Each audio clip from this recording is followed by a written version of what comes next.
Bueno, les queremos dar nuestro correo electrónico. Memo, a ver si nos pones el correo por ahí para que el público nos pueda escribir. joelflores@susalud.tv. A través del correo usted, amigos, pueden pues plantear cualquier inquietud a nuestros especialistas. Mire, enseguida lo que vamos a ver es una cápsula muy interesante. De hecho, esta cápsula se reeditó y tiene va con un poco más de tiempo y de información para Colima. A nivel nacional no sale completa, pero es muy interesante de ver el caso de un padre, siendo médico, que se encuentra con una enfermedad rara en su hija. A raíz de toda esta situación, bueno, él se organiza junto con otros médicos y padres de familia y forman una asociación, Jajax, dedicadas a esta enfermedad rara, junto con Niños de Hierro en la ciudad de Guadalajara, Jalisco. Organizan este primer congreso internacional junto con Médicos Unidos en la ciudad. Este congreso se llama Enfermedades Raras y lo que es la mucopolisacaridosis.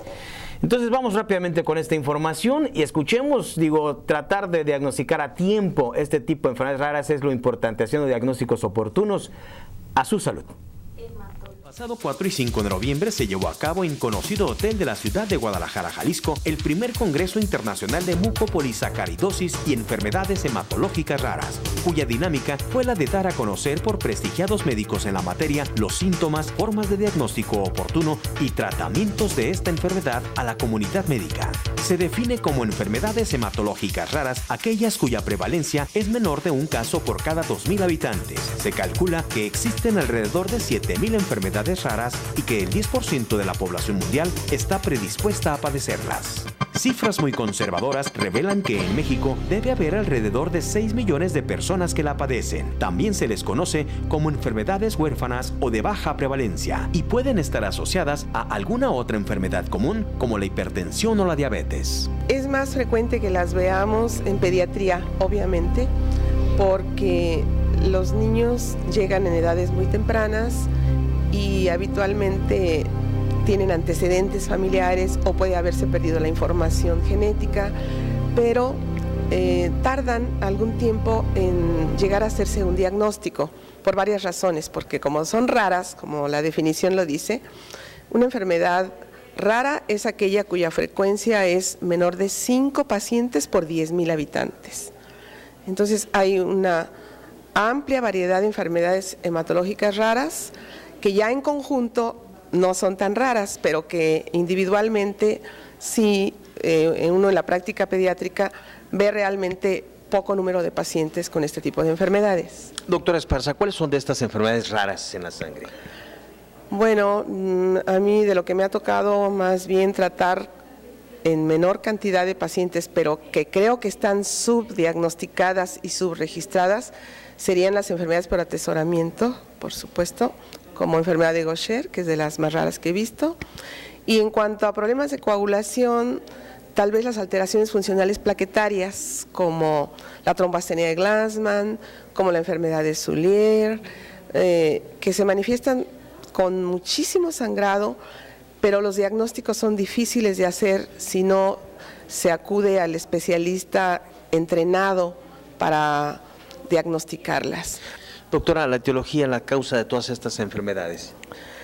Son genéticas, son hereditarias, no se sabe en muchos casos por qué, son transmitidas en algunas raras como la trombastenia de Glanzmann. Ahí hay cierto aspecto de parentesco entre los progenitores y eso hace que se sumen la transmisión hereditaria de la enfermedad y entonces se manifieste en los niños de forma grave. Me refiero, por ejemplo, a la trombastenia de Glanzmann. La hemofilia no es de este tipo, en que haya consanguinidad entre los familiares. Aquí la clave está en llegar a un diagnóstico temprano y darle al paciente, por supuesto, el tratamiento indicado. Sí, esa es la clave, efectivamente. Pero si no piensa uno en la enfermedad, nunca la va a descubrir. Doctora, ¿hay alguna sintomatología? Sabemos es dependiendo de la enfermedad específica, ¿no? Pero ¿cuál sería un cuadro así muy general, sintomatológico? Para enfermedades de la coagulación, sangrados, o sea, hemorragia ante cualquier traumatismo o alguna heridita pequeña que una persona normal tarda 2 horas en ceder totalmente el sangrado por una extracción molar. No, este se perpetúa, es decir, sangra horas o días. en el caso de las enfermedades hemorrágicas. En el caso de las trombocitopatías, allí las manifestaciones son muy específicas. En la piel se ven puntitos redondos, morados, como hechos con compás, que se llaman lesiones petequiales.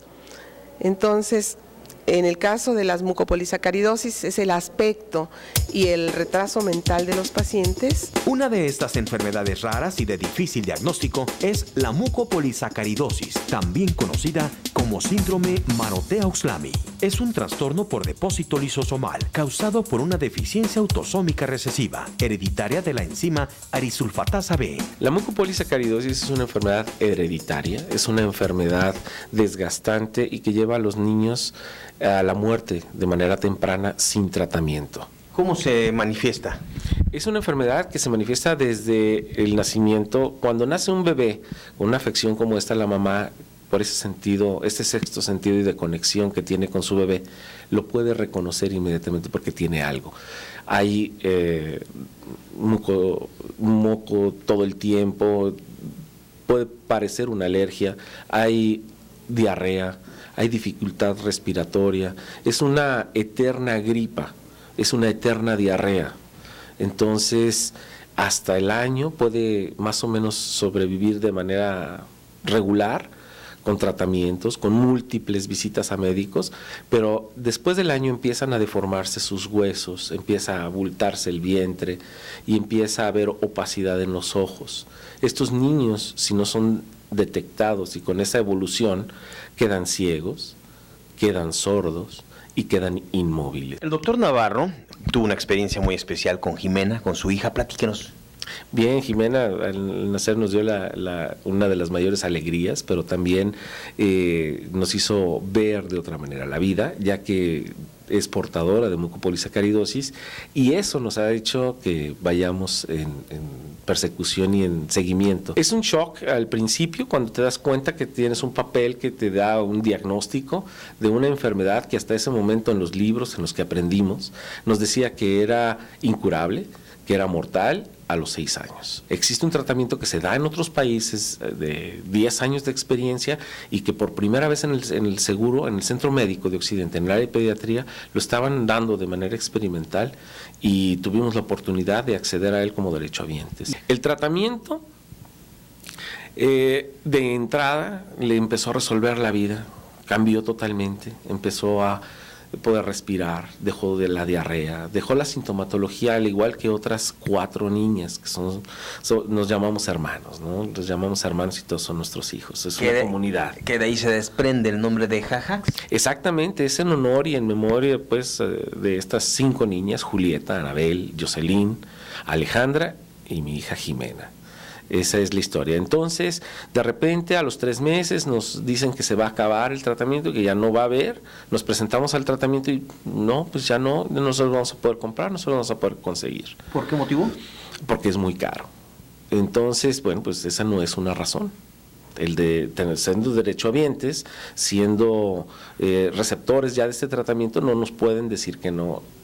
Ante eso, inmediatamente nos organizamos con una sociedad civil, una asociación civil, y de manera ya legal poder enfrentar esto. Fuimos a exigir el tratamiento a nivel central y a la semana y media, sorpresa, ya otra vez había enzima para nuestros niños, pero también fue una gran sorpresa que otros 31, bueno, en total 31 niños en toda la República se habían beneficiado de esto.